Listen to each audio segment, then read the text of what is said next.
আসসালামু আলাইকুম everyone, welcome back to my channel. আপনারা সবাই কেমন আছেন? আশা করি অনেক অনেক ভালো আছেন। আলহামদুলিল্লাহ আমরাও অনেক ভালো আছি। আর একটা নতুন ভিডিও নিয়ে চলে এসেছি। এই যে সকাল সকাল ঘুম থেকে উঠে নামাজ পড়ে একটু বাইরে হাঁটাহাঁটি করে তারপরে এই যে খাটটা গুছিয়ে নিচ্ছি।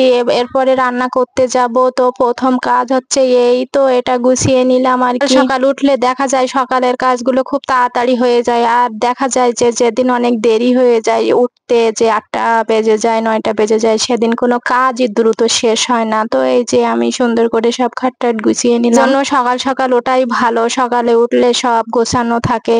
তো সবাই এই যে আমার এখন গোছানো শেষ, আর আমি এখন চলে যাব সকালবেলার যে নাস্তা রেডি করতে। তো এই যে আমি প্রথমে ডিমটা ভেঙে নিলাম, তারপরে এর ভিতরে অনেকগুলো চিনি দিয়ে দিলাম, কারণ আমি হচ্ছে প্যানকেক বানাবো, এই জন্য এই যে চিনি দিয়ে দিলাম আর এর ভিতরে একটু তেলও দিয়ে দিলাম। দিয়ে আমি সুন্দর করে এটা ফেটিয়ে নেব যাতে সুন্দর করে ডিমটা মিক্সচার হয়ে যায়, আর খুব বানালে খুব ফোলে কেকটা আর কি। তো তারপরে এই যে আমি পরিমাণ মতো ময়দা নিয়ে নিলাম, এর ভিতরে একটু লবণ দিলাম আর একটু বেকিং সোডা দিলাম। আমি সুন্দর করে একটু নেড়ে নিলাম যাতে সবকিছু ভালোভাবে মিক্সচার হয়ে যায়। তারপরে এই যে আমার ছোট্ট বাবা সোনাটা সাবিব সোনা বাড়ি এসেছে, আর ওর জন্য একটু ভাত খাবে, তার জন্য একটু ডিমটা ভেজে দিয়েছিলাম। আমি আর সকালবেলা রান্না করিনি, কারণ যেহেতু কালকের ভাত ছিল, তো ওর জন্য একটু ডিম ভেজে ওটা ভাতটা দিয়ে দিলাম, ও খেয়ে নিল। আর তার ফাঁকে এই যে আমি প্যানকেকটা বানিয়ে নিচ্ছি। তো এই যে আমি একটু তেল ব্রাশ করে নিলাম, নিয়ে ব্যাটারটা আমি সুন্দর করে ঘুরিয়ে ঘুরিয়ে মাখিয়ে নিলাম, মাখিয়ে তারপরে এই যে দিয়ে দিচ্ছি। কেকটা আমার হচ্ছে উঠাতে একটু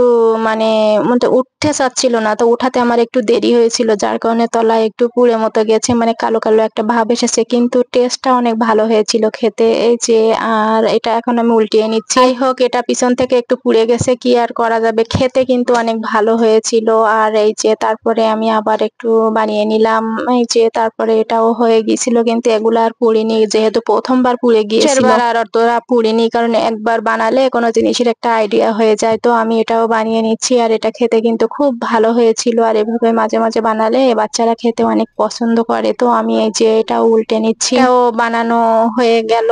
তো তারপরে সকালবেলার এই যে নাস্তা একটু এটা খেয়ে নিলাম আর কি। তারপরে এই যে বাইরে একটু কাজ ছিল, আর তারপরে মেডিসিন খেয়ে নিলাম, অনেকগুলা ঔষধ দিল ডাক্তারে, তো এই যে খেয়ে নিলাম। তারপরে এখন আমি বাইরে যাব, কারণ বাইরে আমার একটু দরকারি কাজ আছে, একটু ব্যাংকে টাকা উঠাবো। আর টাকা উঠাতে গিয়ে দেখি অনেক ভিড়, কারণ যেহেতু পূজা ছিল আর ছুটিও ছিল, কয়েকদিন উঠাতে পারিনি। তো তার জন্য এই যে ওয়েট করছিলাম এখানে বসে বসে। আর এই যে গাছগুলা লাগাইছে, দেখতে অনেক ভালো লাগছে, এই গাছগুলা ঘরে সুন্দর হয়, আমি এগুলো বসে বসে দেখছিলাম। তারপরে অনেক সময় পরে ওখান থেকে চলে আসলাম, পরে যে ওখান থেকে কাজ মিটাই আমি ওখান থেকে চলে আসলাম। ওখানে দেখেন কতটা ভিড়, আর লাইন দিয়ে সবাই দাঁড়িয়ে ছিল, অনেক ভিড় ছিল। তো আমি একটু দূরেই বসেছিলাম। তারপরে এই যে আমার কাজ মিটে গেল, আর আমি বাইরে চলে আসলাম। এই যে আমাদের হাত খরচটা আমি এই যে উঠায় নিলাম, নিয়ে আমি ওখান থেকে চলে আসলাম। তারপরে এই যে সম্রাটের জন্মদিন ছিল, তো জন্মদিনের জন্য একটু গিফট কিনতে গিয়েছিলাম, গিয়ে এগুলা দেখছিলাম, এটা ওটা দেখছিলাম যে কোনটা ভালো লাগে। তো শাশি একটা প্লেট নিয়ে নিলাম। যাই বাইরে গেলে এটা ওটা কিনতে মন চায়, মানে হচ্ছে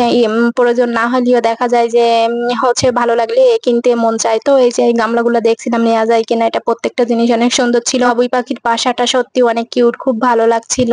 তারপরে ওখান থেকে ওই যে নিয়ে চলে আসলাম। তারপরে এসে একটু মুদিখানার বাজার, মাসের বাজার একটু করে নিলাম। তো এই যে এখানে অনেক কিছু আছে, অনেক কিছু কিনে ফেললাম, এক মাসে যা লাগে আর কি। তো শুকনো বাজারগুলো আমি এভাবে কিনে ফেলি। এখানে আছে ময়দা, তারপরে আটা, টিস্যু, মসুরির ডাল, বুটের ডাল, তারপরে পোলোয়া চাল, লবণ, হচ্ছে হুইল সাবানের গুঁড়া, তারপরে যে হুইল সাবান, এই যে হাবিজাবি অনেক কিছু, মুড়ি চানাচুর খাবার টাবার এগুলো সব ছিল। এই যে এখান থেকে যে হচ্ছে ঝাল কিনলাম অনেকগুলা, কারণ এটা হচ্ছে শুকায়ে গুঁড়ো করব, তাও এর জন্য। তারপরে এখানে চিনি ছিল।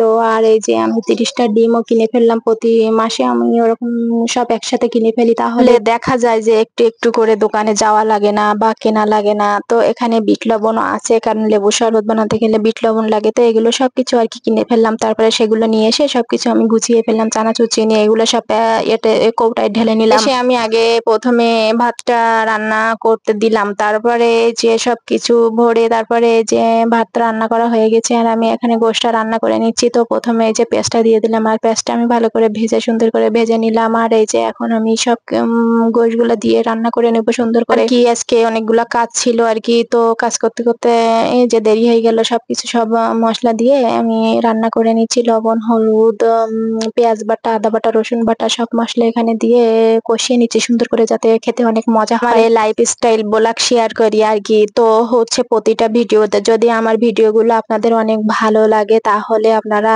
ফলো দিয়ে লাইক কমেন্ট করে পাশে থাকতে পারেন, আর এবং আমার কোনো ভুল থাকলেও ধরিয়ে দিতে পারেন। আপনাদের এই অনুরোধটুকু রইল সবার জন্য। আর পাশে থাকবেন এবং সাপোর্ট করবেন। আপনাদের একটা সাপোর্টে আসলে ভিডিও বানাতে অনেক ভালো লাগে, কারণ হচ্ছে ভিডিওগুলো বানাতে অনেক দেরি হয়। তো এই যে আমার রান্না বান্না কমপ্লিট আর এখন এই যে খেয়ে নেব, কারণ হচ্ছে নিজেদের জন্য তো বাচ্চা আর আমি, তো এই জন্য আর গামলা টামলায় আর না ঢেলে সোজা ডাইরেক্টলি প্লেটে নিয়ে একদম ব্যাচেলার মতো খাওয়া শুরু করে দিয়েছি। তো এই যে একটা প্লেটে আমি ভাত নিয়ে নিয়েছি আর এর সাথে আমি পাশে হচ্ছে গোশত নিয়ে নিব। এই যে আমি গোশতটা নিয়ে নিচ্ছি, কারণ হচ্ছে আর গামলা টামলা ঢেলবো না, কারণ যেহেতু সংসারে আর কেউ নেই আর কি, আমি আর আমার বাবু একদম ব্যাচেলার জীবন মতো মনে করেন। তো এই যে আমি সব নিয়ে নিচ্ছি আর হচ্ছে আমার বাচ্চা গালে না তুলে দিলে খেতেই চায় না, মনে করেন যে এক প্লেটে খাওয়া হয়, কারণ ওর খাওয়াই দিয়ে তারপর আমি খেয়ে ফেলি।